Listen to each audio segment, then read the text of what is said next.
You're listening to Maccabee Nation, episode number 3. Why does Israel negotiate such terrible hostage deals? Right now, the police are finally clearing the protests at Columbia, and while it's good to see some action finally being taken after numerous videos of harassment and violence occurred, that's not where my mind is at all. I am thinking about the Israeli and American hostages in Gaza. I am thinking about the fact that they are being tortured every day, and that many have already been killed in captivity. I am thinking about what it must feel like for their families to endure this psychological torture daily, and how their lives must be shattered. I am thinking about the IDF soldiers and reservists waiting on the likely call that they'll need to head to Rafah to try to free our brothers and sisters. I am thinking about how many soldiers we will lose during that heroic mission that seems inevitable. How did we get here, and how can we ensure we never end up here again when this war is over? An argument can be made our radical desire to free hostages at nearly any cost, our kryptonite, is deeply rooted in our history.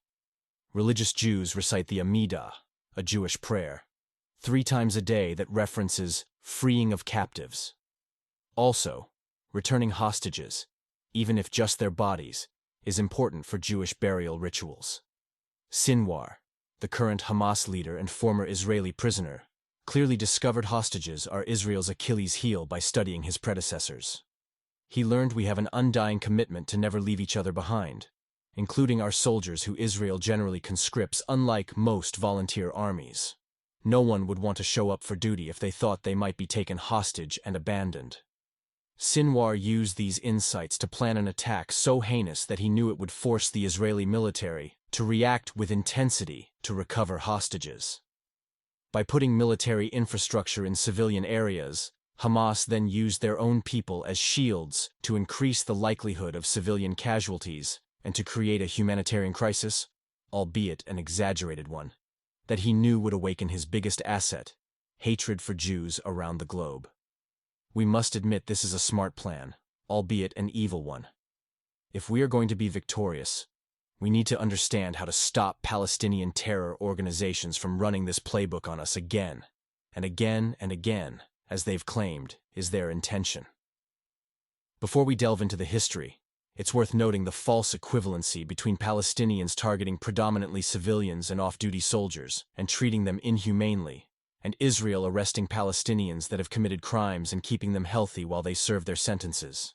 In fact, Israel actually saved Sinwar's life with a brain surgery to rid him of cancer, proof that no good deed ever goes unpunished. That said, I do also believe the knowledge that Israel is likely to have to engage in these horribly lopsided prisoner exchanges does create a subconscious incentive to jail Palestinians for potentially less severe crimes. It's clear this cycle of endless hostage-taking, raids, and lopsided negotiations benefits no one. Head over to the Substack to see the long history of past deals between Palestinian terror organizations and Israel to understand our triumphs and defeats in more detail. What can we learn from this history? Number 1. Palestinian terror organizations really like taking hostages. I mean, they seem to be doing it all the time and all over the place, so I think we should call it out. It's also worth noting that the history of political Islam and terrorism being deeply entwined is not unique to Palestinians, but let's not get sidetracked right now. 2.